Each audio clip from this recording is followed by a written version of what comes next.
반갑습니다. 주식대가 셜록입니다. 말이 많던 도쿄올림픽이 결국 개막을 했습니다. 중간에 나왔던 이 픽토그램은 좀 재밌게 봤는데 확실히 좀 관중이 없다 보니까 밋밋한 느낌이 들더라고요. 밖에서는 실시간으로 올림픽 개최에 좀 반대 시위도 하고 있고, 참 후쿠시마 원자력 관련 문제부터 해서 코로나 팬데믹까지 얽힌 것도 많고 열린이 많이 하다가 결국 1년이 넘어서 개막을 했습니다. 여기 MBC는 우크라이나 선수단 입장 때 관련 사진으로 체르노빌 원자력 사고 사진을 좀 올려놓는 등 욕을 먹고 있죠.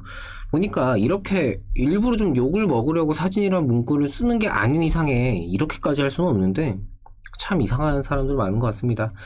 어찌되었건 개막은 했으니까 올림픽 기간 동안 사고 없이 무사히 좀 잘 마쳤으면 좋겠네요. 오늘은 이 카카오 관련해서 말씀을 드려보도록 하겠습니다. 제가 올려드리는 영상은 한 번으로 끝나는 게 아니라 주기적으로 올려드리면서 그날그날의 상황과 이후 전망에 대해 수정하고 보완해 나가면서 매매에 참고하실 수 있도록 진행을 하고 있습니다. 구독만 해두시면은 이후에도 변화하는 상황에 맞춰서 내용을 확인하실 수가 있으시니까요. 구독과 좋아요 한 번씩 부탁드립니다.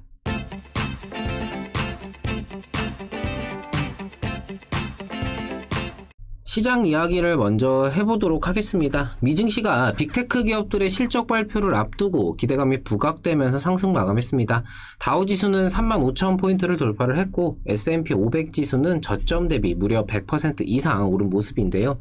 4분의 1가량 기업들 실적이 나온 가운데 순이익 증가가 76% 수준으로 시장 예상치였던 60%를 상회하면서 2009년 이후 최대의 증가폭을 나타내고 있습니다.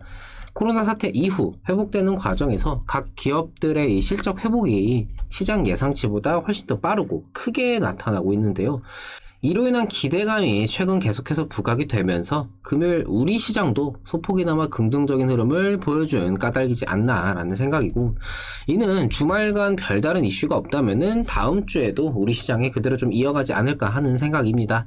미증시 빅테크들의 실적 발표를 앞둔 상황인 만큼 호실적과 함께 국내 빅테크 카카오와 네이버도 긍정적인 흐름을 함께 받을 수가 있다라는 생각인데요.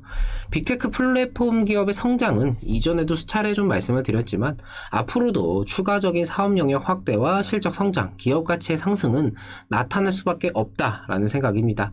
단기적으로 최근에 이 시장 전체적인 조정세 때 물량 소화를 하는 과정에서 소폭 조정이 나오기는 했지만 오히려 밋밋한 횡보를 좀 보여주고 있던 카카오에게는 이후 이 긍정적인 상황에 대비한 자극제로서 활용될 수 있기 때문에 조정이 마냥 나쁜 것만은 아니었다라고 좀 볼 수가 있을 것 같은데요.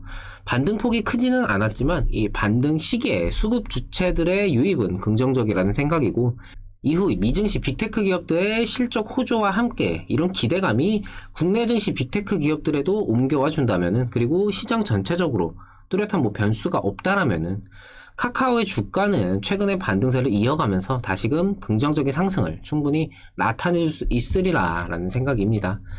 카카오뱅크의 공모가가 39,000원으로 결정이 되었다라는 소식도 있긴 했지만 이거는 이미 상장 일정이 잡혀있는, 특히나 이 뱅크나 페이 같은 경우에는 이미 IPO 일정에 따른 주가 선반영은 이루어졌다라는 생각이고, 실제로는 변수로 인한 부정적인 영향이 새로 나오는 게 아니라면은 모회사인 카카오 주가에는 특별한 변동을 나타내지는 않을 것 같습니다. 카카오페이가 공모가 산정 근거를 좀 추가적으로 해달라고 하면서 증권신고서 정정 요청을 받았고, 뱅크도 사실 이 인터넷 은행이라는 특수성이 과연 이만큼의 가치가 있느냐라면서 좀 말이 많았었죠. 실제로 금융주 1위인 KB금융의 시총이 21조 원인데 카카오뱅크의 이번 공모가 기준 시총은 18조 5천억 원에 달하게 됩니다. 실제 보유하고 있는 자산 등을 좀 비교를 해보면은 차이가 큰 편인데도 불구하고 인터넷 은행이라는 특수성, 그리고 카카오라는 플랫폼으로의 연계 시너지 등이 함께 좀 적용이 된 그런 금액이지 않나 싶네요.